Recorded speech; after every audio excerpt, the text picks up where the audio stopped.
Bonjour à vous tous, frères et sœurs de l'Église de l'I-Jésus.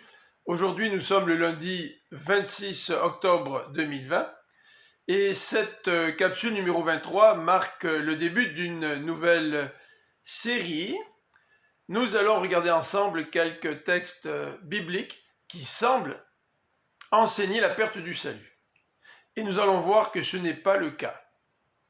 Et notre approche se veut être respectueuse envers les textes bibliques et nous ne voulons absolument pas en tordre le sens. Jusqu'à présent, nous avons vu des passages qui enseignent très clairement l'assurance du salut. Nous avons aussi souligné les différentes expressions utilisées dans les Écritures pour décrire l'expérience de la conversion. Nous avons aussi regardé quelques doctrines qui nous aident à mieux comprendre l'assurance du salut. Aujourd'hui, j'aimerais lire avec vous le chapitre 6 de l'évangile de Jean. Dans les chapitres 5 à 7, l'opposition envers Jésus commence à se développer. Et au chapitre 6, les versets 1 à 15, Jean nous décrit la multiplication des pains que Jésus a opérée. Ensuite, le soir, les disciples prennent une barque pour traverser le lac, et Jésus, qui n'était pas avec eux, marche sur les eaux la nuit pour les rejoindre. Le lendemain matin, le verset 22 nous dit que le peuple cherchait Jésus.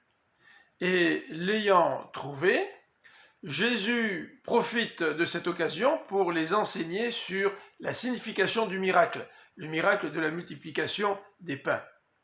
Et au verset 41, nous voyons la réaction des gens.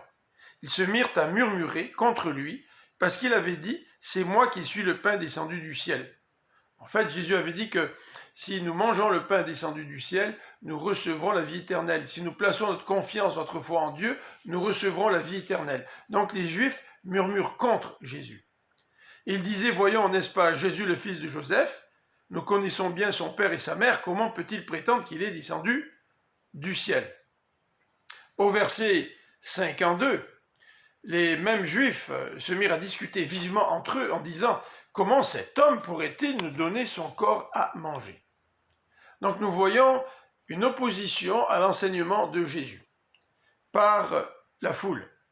Mais les versets 60 à 66 nous indiquent aussi la réaction des disciples.